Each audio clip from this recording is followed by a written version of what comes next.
Hello, everyone. Thank you for joining us for our weekly briefing on preventing and managing COVID-19 in the workplace. This is our 28th consecutive webinar. Seems like there's always something new and interesting to talk about. This is Karen O'Hara, Director of Marketing and Communications with WorkCare. I'll be your moderator for today's session. If you're a regular attendee, we're happy to have you back. If you're just joining us for the first time, we welcome you. The session is being recorded. You'll be on mute during the webinar. Please submit your questions using the Q&A function in Zoom. We'll answer as many questions as we can in the time allowed. Usually the webinar takes about 40 minutes, half an hour for presentation and 10 minutes for questions. If we have more questions than we can handle in that time, we'll answer all of them in writing, and you can find the answers to all questions over the last 27 weeks on our website, www.workcare.com, and recordings of every session on our YouTube channel. And during the webinar, Alexis will post links to those two resources. I'd like to introduce our weekly presenter, Anthony Harris, MD, MBA, MPH. Dr. Harris is board certified in occupational medicine. He's WorkCare's Chief Innovation Officer and Associate Medical Director for on-site clinical operations. He's also our lead clinician for our COVID-19 response. Now I'll turn it over to him. Thanks again for joining us. Excellent. Thank you, Karen, and thanks everyone for joining us once again. Happy to be with you this week. Side note, particularly happy because tomorrow we're expecting, my wife and I, the birth of our second child. So no worries, we're still going to be able to bring you the weekly webinars, but just wanted to celebrate that with everyone who's been joining us week over week. So for today, we're going to focus in on what are some of the updates to testing, particularly testing methodology.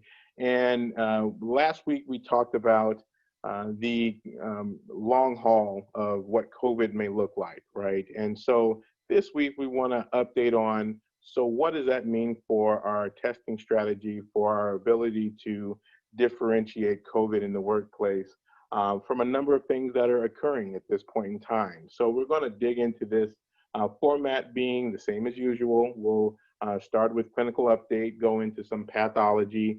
We'll talk about epidemiology globally and then focus on the US as well. And then finally, the preventative occurrences as well as the workforce strategy from a WorkCare standpoint. So when we talk about the updates from a clinical standpoint this week, we want to talk about some things that are complicating the clinical management and the management from an HR and employer perspective with regard to understanding who in the workforce is becoming risky or having risk factors for COVID-19.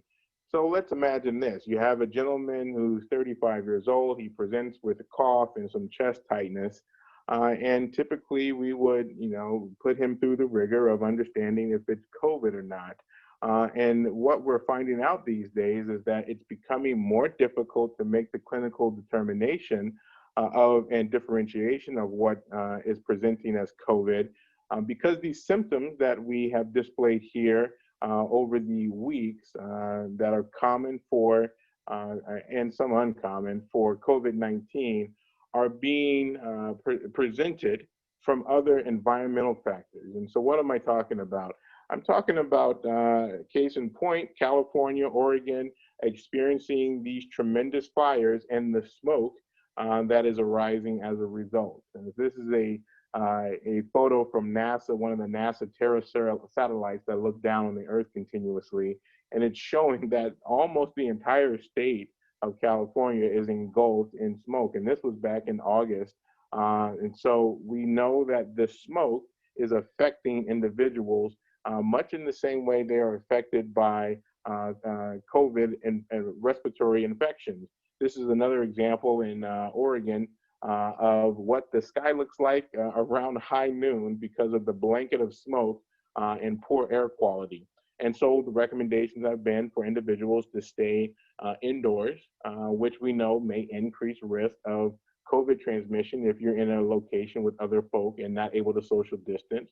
And so we have to be more vigilant about how we're assessing these individuals who may be presenting with symptoms secondary to smoke exposure and poor air quality. And specifically, what am I referring to? I'm referring to some of the common symptoms that present from smoke. CDC has put out a good summary of how to prepare for smoke inhalation prevention from wildfires.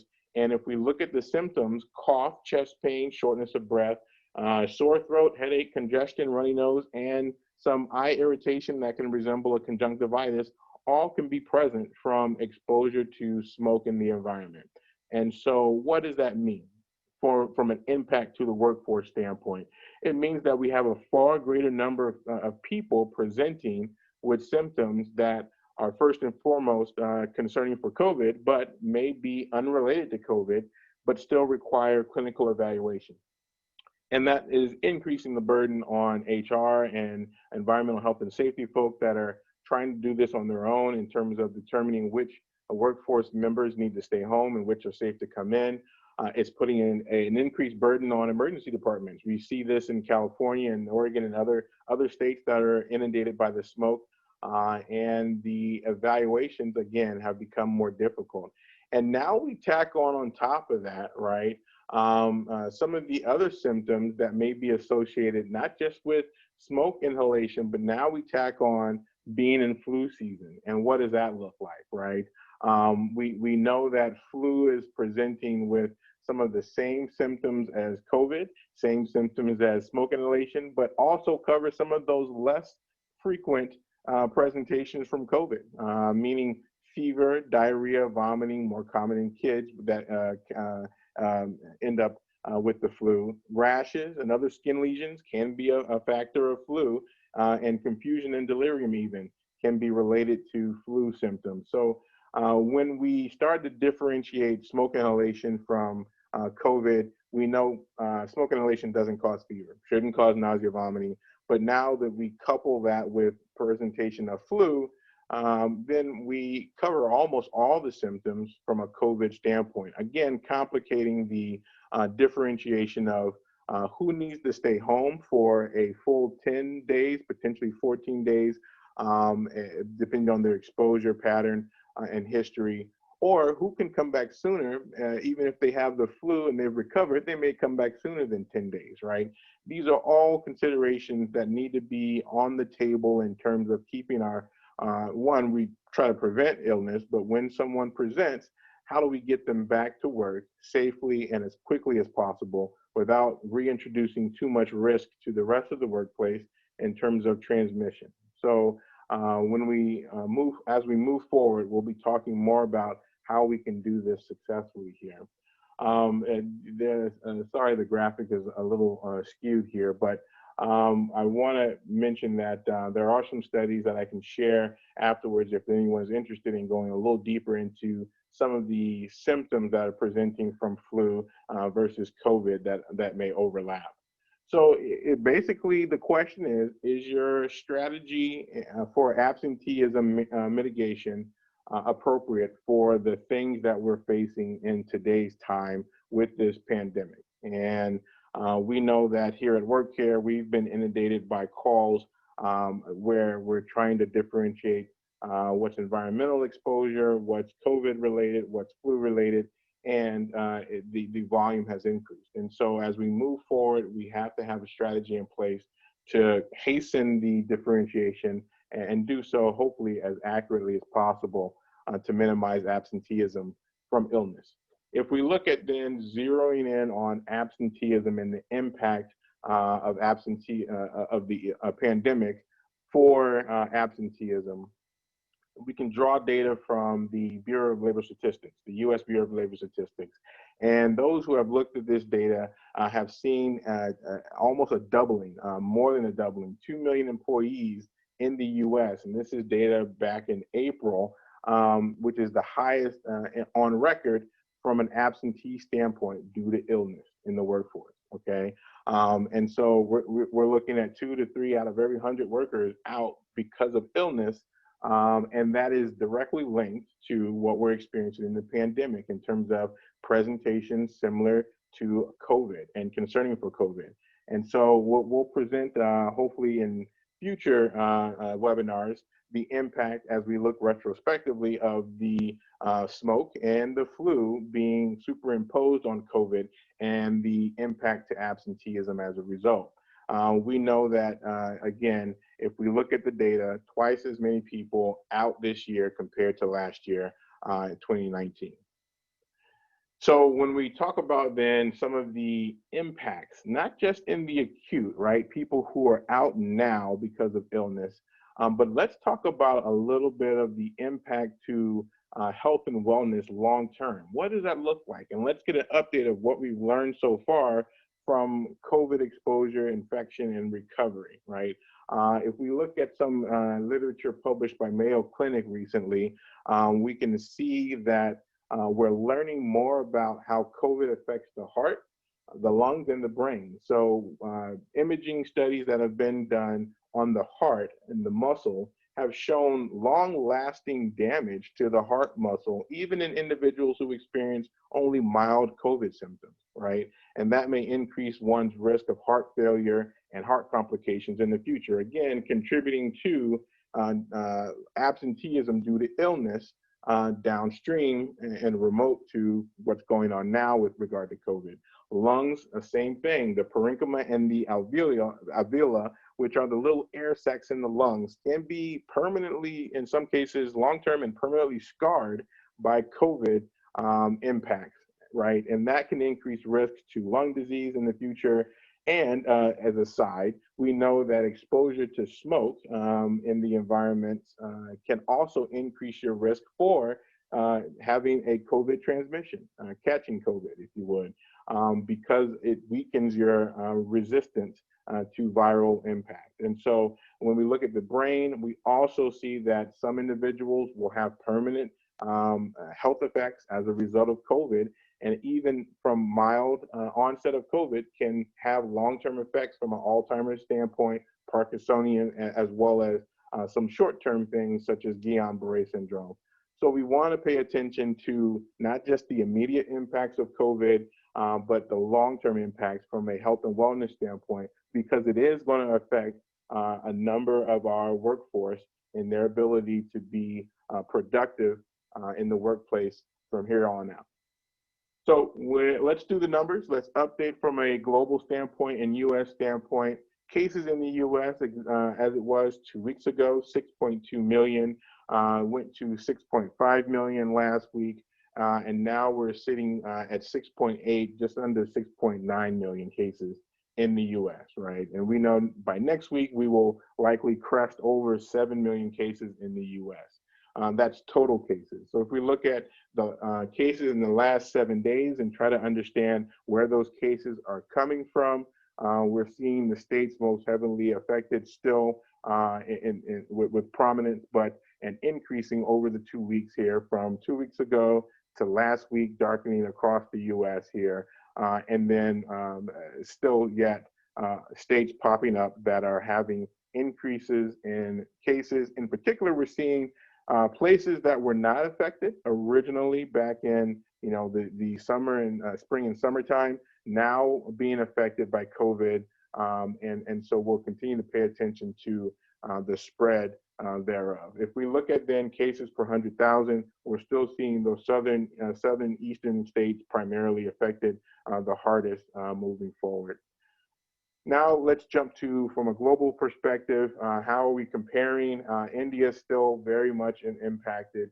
US, we've been 2 weeks ago looking at a slight leveling off of our trend in terms of cases. We saw a little rise last week, and this week we're seeing still some increasing slope in regards to number of cases and rate of cases. If we look at then our deaths, we're seeing decrease in our deaths 2 weeks ago, a slight bump, and now a decreasing in the death rate as well. So we'll continue to pay attention to these numbers. But one thing to point out when we look at the percentage of positive tests, we were 2 weeks ago heading in the wrong direction, right? We want this metric to decrease. so that we can understand how well we're articulating the burden of illness in the U.S. We were increasing 2 weeks ago, continue to increase last week, and definitively increasing this week in terms of positive percentage of cases from the test that we're conducting. So again, we'll pay attention to this, but it's not a good sign, right, that we're heading in the wrong direction. And that means we're not likely accurately articulating the burden of illness. We're underestimating illness as it stands right now in the U.S. If we look at total number of tests conducted, we were around 800,000 2 weeks ago, dropped dramatically down by almost 200,000 to 600,000 on a 7-day rolling average. And we've kind of leveled off around now, as of today, around 750,000 tests. So again, we want this trajectory to be still exponential in growth, right? At one point, the federal government was talking about conducting well over 2-3 million tests a day, right? If we look at the UK, they're trying to get to 10 million tests a day.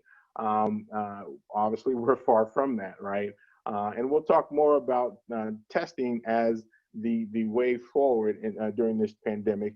Again, reflecting back that when we talked last week, all experts agree COVID is not going anywhere, right? We're going to be dealing with this most likely in perpetuity in some shape or fashion, whether it be seasonal like the flu, every winter we have a spike, or whether we have several spikes during the year from here on out. So we want to make sure that we have in place all the strategy necessary to minimize the impact to our workforce and to our communities.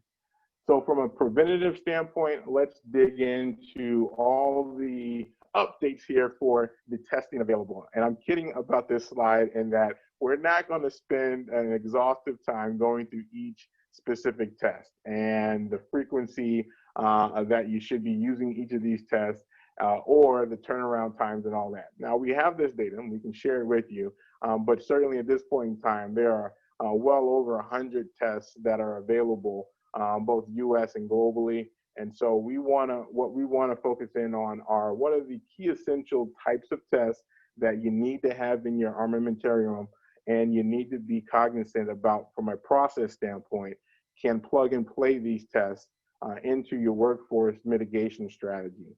So when we talk about the tests that we're conducting and have been conducting with WorkCare, we have been doing molecular tests. These are the classic PCR tests that you're familiar with. Their sensitivities range from 95 to 99%, depending on the laboratory that's conducting that particular test. And you can see general pricing here on the test as it stands now. So when we talk about turnaround time, 24 to 48 hours, is something that is occurring at a regular, on a regular cadence for us in particular. Now, there still are hotspots such as South Florida, places in New York and New Jersey, California that are still experiencing long queues for tests. We anecdotally hear of waiting 3 or 4 hours to get a test conducted, and then having a turnaround time of 5 to 7 days or even longer, right? So we'll continue to report on shortening of that turnaround time from our standpoint, but certainly we want to look more globally and see, are those bottlenecks in the system from a US standpoint being addressed with increasing supply for testing. Again, our testing is dropping in the US, not increasing, so not a good sign. When we talk about the second line of type of testing, saliva tests are being done. We're doing them by the thousands on a regular basis at this point in time, and they offer some key advantages, right? Being able to be conducted from a self-collection standpoint, done from a home standpoint, and being done in the workplace as needed. And the sensitivity and specificity can reach 100% in general for the test, depending on, again, what specific kits are being conducted. And we're partnered with very good analytics in the laboratory that allows us to capture almost 100% sensitivity and specificity. And you can see the general cost here. Sophia, Quidel, Abbott, Binax Now, these are tests that have been used at the point of care, okay? Point of care, POC, meaning that you show up, you get tested, and you get your results almost instantaneously, meaning before you leave the testing facility, perhaps, right? And so this ability is now more widely available than it was, 2 months ago, and we're seeing more and more point of care tests come onto the market. These two particular tests are antigen tests that are approved and have sensitivity from 96.7 to 97.1 respectively, and 198.5 for specificity respectively for those two tests. And then when we talk about the antibody testing, again, we haven't seen the influx of demand nor clinical support for doing antibody testing as much as we thought we might have historically months ago. And one of the factors that has impacted that, obviously, is immunity to COVID-19, as we've learned several weeks ago, does not propagate in perpetuity, right? 3 months, 90 days, 120 days, is likely to be the longevity of immunity once you've contracted and recovered from COVID. So these antibody tests become less efficacious for us in regards to our strategy to prevention. When we talk about then our overall strategy, we presented a archetype here for administering tests in the workplace based upon prevalence of illness in the community in general. And this is still a solid methodology for testing in the workplace when we talk about risk-based testing and the amount of resources necessary to prevent transmission in the workplace, right? Again, if you are fortunate enough to have operations in a location that is not substantially impacted by COVID and case rate is 200 per 100,000 or less, then reactive or tertiary prevention may be still warranted. And secondary prevention being post-exposure testing, again, appropriate if you happen to be in an area that is not impacted substantially for sustained community transmission. But a lot of places now, as compared obviously to months ago, are far above the level of transmission where we're considering it widespread sustained transmission, and certainly higher than 1,000 per 100,000 individuals, 1,000 cases per 100,000 population, right?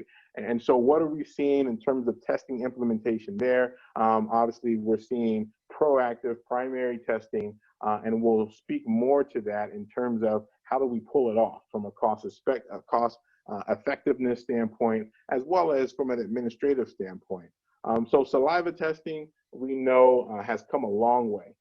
We know that the saliva testing we're conducting and what's out and available can be as easy as receiving a kit to your home or to your facility, being self-collected and deposited into a FedEx or a UPS or prepaid shipping kit and sent off. And when the results come back in 12 to 24 or 24 to 48 hours, that information can be reported by us WorkCare or by whomever you do. Again, this saliva collection methodology is pretty darn simple these days, right? And the number of tests that are leveraging saliva and are sensitive enough to have high specificity and sensitivity are becoming more and more available to not just the workforce, but the general public, right? And so, again, we'll see a proliferation of these tests and a proliferation of even some point of care tests that leverage saliva. And saliva should be a part of your armamentarium in terms of ability to test your workforce. Pool testing. Pool testing is still not ubiquitous yet, but we want to make sure that you have in place some early infrastructure to allow pool testing for your folks, because it's going to leverage, from a cost perspective, resources in a more dramatic way, so that we can test more frequently and test a larger number of people in that primary preventative methodology, okay? And so just to recap again, pool testing is when we have individuals all in big groups, let's say 20, right? And all 20 individuals have their samples tested at the same time in the same batch. And then from those groups, we can identify one particular group that has a positive result. And then the same samples that were provided, and this is how sensitive the tests have become in terms of allowing retesting of the provided samples. That retest on that specific group of 20 can result in, again, a smaller group being identified, higher resolution, if you would, that's positive. And then we go on to actual diagnostic testing. So we go from screening to diagnostics with one sample being provided and that process happening in a short amount of time, right? And when we first reported on pool testing, we talked about some of the time delays that would exist because of retesting. Now that tests have become, again, more sensitive and the methodology allows for now retesting of the same samples. We can speed up that processing time to get a diagnostic result. And when we look at then FDA approval, because again, the FDA has specifically said a laboratory or a technique needs a specific emergency utilization authorization, the number of pool tests have increased over the last several weeks. It started out with 2 with LabCorp and Quest, went to 4, and now we're up to 6 approvals for pool testing at this point in time. So we'll continue to see a proliferation of pool testing and availability for our workforce. Point of care testing. So again, the use case for point of care testing is becoming more efficacious for us because of the volume that we can do now at the point of care. It used to be that point of care would probably max out, depending on the number of resources you can attribute to a particular event, would max out around 15 to maybe 40 tests per collector per hour, right? And with innovations that have come, innovations such as what's called aptamers that can identify nucleic acids, RNA of the virus, and do so faster and more sensitive and more specific than even PCR, we can speed and increase the volume of testing at the point of care. We also have saliva-based approaches that utilize, in this case, IABRA, uses a technique that visually detects the virus on cells using light and microscopy, essentially. Now, attached to that is a AI system, artificial intelligence, that's powered by Intel in their partnership, but they can detect virus from saliva in 20 seconds. This has been piloted at Heathrow successfully. They're engaged in additional clinical evaluation and approval, but this is something that will be coming soon, hopefully, for us and available to our workforce. And we'll continue to update. So these technologies are emerging technologies. Some of them are in the EUA approval pipeline. Some of them are a little earlier than that. But again, as we move forward with dealing with COVID, these are things that we need to have some type of strategy to plug and play these resources as they come about to help mitigate exposure in the workplace. The sensitivity and specificity of these tests, again, very high, 99.5% for the AI chip-based technology that can detect in 20 seconds. So imagine being able to now have your workforce show up to the work site, deposit a sample of saliva, and in 20 seconds have a clearance, not just based upon a digital platform of symptomatology detection, but actual detection of virus active in their system, right? And so that's where we're heading, and that's what's going to allow us to, at a scale, ensure that we have minimal transmissions over time as we continue to deal with COVID. So how does this translate into, kind of the workforce strategy that we propose in terms of what's practical What are other entities doing that are pulling off, keeping transmission rates low at a huge scale? Well, some entities by far and away are doing routine testing, right? That primary prevention level. And this is an example of some of the schedules we're seeing out there, where testing is happening at once a week, in some cases twice a week, and in some cases 3 times a week. Anecdotally, I've spoken to universities that are testing some populations of students, particularly the athletes, daily, right? And they're doing so sometimes with saliva and sometimes with the traditional swab technique. But if we look at these efforts that are being done at universities, we're seeing success, not just in California, in San Diego, not just in Chicago here, where they're testing students on a weekly basis and faculty as well. But we're seeing success when there is frequent testing at minimizing transmission in the school setting, as well as the workplace when we talk about faculty and staff. Okay, so it's not just at this point modeling of does frequency of testing work in a preventative fashion. It's now we're now able to see prospectively the effectiveness of frequent testing as it's been deployed at scale.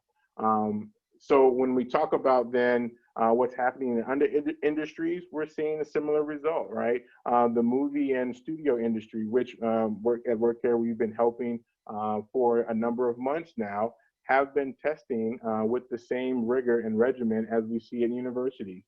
Testing on a weekly basis, and in some cases 3 times a week, certain demographics of their cast and crew and talent, right? And again, this is industry-wide recommendations that need to be adhered to because of the unions supporting these levels of testing. And again, when we talk about transmissions, we're seeing a reduction or reduced transmissions because of these efforts. And we know that as we move forward, if we can get to the point of increasing our testing in the US versus the downward trend we're on right now, we're going to see less transmissions of COVID in the workplace. And then finally, as we talk about the next pandemic, right? We're not going to spend time on it today, but I wanted to give you a teaser because this will impact absenteeism. But we know depression and mental health. We're going to revisit that because of the impact from COVID-19 on depression in the workplace. This study that was recently published in JAMA looked at depression and found that the prevalence of depression was 3-fold greater during COVID compared to pre-COVID, right? 3-fold greater. And what we'll dig into is the statistics on absenteeism compared to in the impact wave from depression and 20% productivity loss due to depression in the workplace. And about 20% of that coming from absenteeism and 80% from presenteeism. And now that we have a remote workforce, how do we deal with that? How do we address it? And how do we help prevent an impact from COVID on mental health, resulting in increased absenteeism? And again, we're gonna talk about strategies, hopefully to help mitigate this in our next webinar coming up. So with that, I will stop. Revisit just this slide one more time to talk about primary prevention being the key way that we're going to hopefully reduce transmissions in the workplace, and making sure that we are partnered to have a plan in place to make it happen cost effectively, as well as from an administrative standpoint, minimizing stress and strain to the workforce. So with that, we'll take some questions. Thanks, Dr. Harris, and congratulations for pouring in on the anticipated arrival of baby Harris. So we all want to say we wish you the best. Awesome. I just wanted to remind everyone that we're doing a special webinar tomorrow featuring Dr. Christopher Jankowski, who recently joined WorkCare as a Vice President in Clinical Oversight. And he's going to be talking about the flu preparedness during the COVID pandemic. We did have one question about the flu, speculating about whether rates of the flu will be lower this year due to COVID precautions.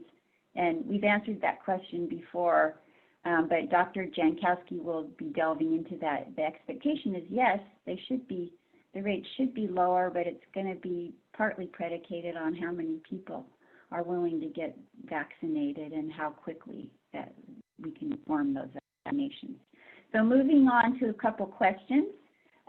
There's two about immunity, which are connected, so I'm going to combine them.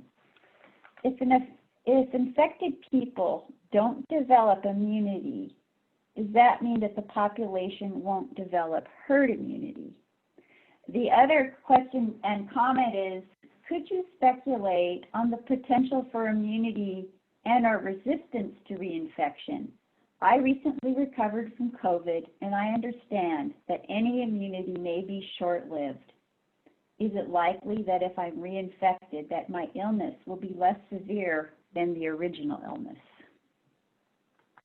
Excellent. So working through each of those questions here, in terms of immunity, yes, we speculate and have seen now that immunity is short-lived, 3 months, perhaps 120 days at most. And the case of that we saw in Hong Kong several weeks ago of a reinfection of COVID occurred because of 2 different strains of COVID that was demonstrated objectively from genetic analysis of the virus. And so that is supportive of the notion that it is, in fact, short-lived immunity. Now, some may experience a longer immunity, 6 months, but again, we're not anticipating that immunity will last in perpetuity for an individual once contracted and recovered. The other suggestion we have seen in clinical supposition in that, yes, if you are reinfected with COVID-19 a second time, because of your partial immunity to the virus, you may experience a much more mild onset of symptomatology. Certainly that was true for the case in Hong Kong that we saw, the reinfection that was genetically confirmed. The young man had more mild disease the second go-round. So when we talk about then the first question, Karen, can you reiterate the beginning of the question just to make sure I'm hitting all the points that it asks? Yes, I will. It's about herd immunity. Yes, okay. Then herd immunity. In terms of the herd immunity as a result of reinfection and not having long-term immunity to COVID, it is true herd immunity, which requires that at least 60%, in some cases 70 to 80%, depending on that R naught or the base and level of transmissibility. It requires that people maintain that immunity. And because now you can be reinfected with COVID, it is unlikely we're going to achieve a herd immunity that's going to prevent transmissions, much like the flu, again, where herd immunity is not a reasonable outcome of having contracted and recovered from the flu. And that is why we have to be vaccinated every year for the flu across the board in order to help prevent transmission. Okay, here's a question about testing in international locations and some of the limitations on finding resources. Do you have any suggestions on resources for testing? It doesn't specify what locations, just as any options for international sites where testing is limited. Sure, we can offline partner and get after whatever location specifically you're looking for help in terms of resources. We have helped international companies identify appropriate testing abroad previously, so we can partner to do that. And I was wondering if you have any idea what percentage of private industry employers in the U.S. are doing testing right now. Do we have a approximate percentage? You know, I have not seen any data or literature that has done any type of survey on private industry and how much private industry is contributing to the testing being conducted. I would gather that still the vast majority of testing is in the public sector, the state, local health departments. Yeah, that's my presumption too, and I have not seen that data either. I'll try to dig into that in the next week. We have time for just one more question, and for those of you who are asking about the flu webinar, Alexis posted the link in the chat. So if you want to check for the link, but it's at 10 Pacific, 1 Eastern tomorrow, and if you can't access that link, just send a note to me, karen.o'hara@workcare.com, and I'll make sure you get the Zoom invitation. So we hope you can join us for that. If not, it will be recorded, and you can find it later on our YouTube channel. The last question, it doesn't surprise me this has come up. What are your comments and thoughts on the CDC pulling back guidance on aerosol transmission? Yes, so we've seen the CDC waffle back and forth a couple times, right? And it's unfortunate because, you know, when we talk about transmission and risk, we know aerosolization of the virus in droplets and as small as 5 microns is a risk factor for transmission. So my thoughts are that it is unfortunate, not surprising, given the climate of things with regard to CDC and the politics of the day. But we stand steadfast in that we know clinically what risk factors should be considered in the workplace, and we have not wavered from those recommendations in spite of what CDC has recommended for and against multiple times on multiple fronts. Okay, since we might have trouble connecting with you in the next few days, I'm going to squeeze in one last question back to immunity that just came in. How will short-lived immunity impact the development of a successful vaccine?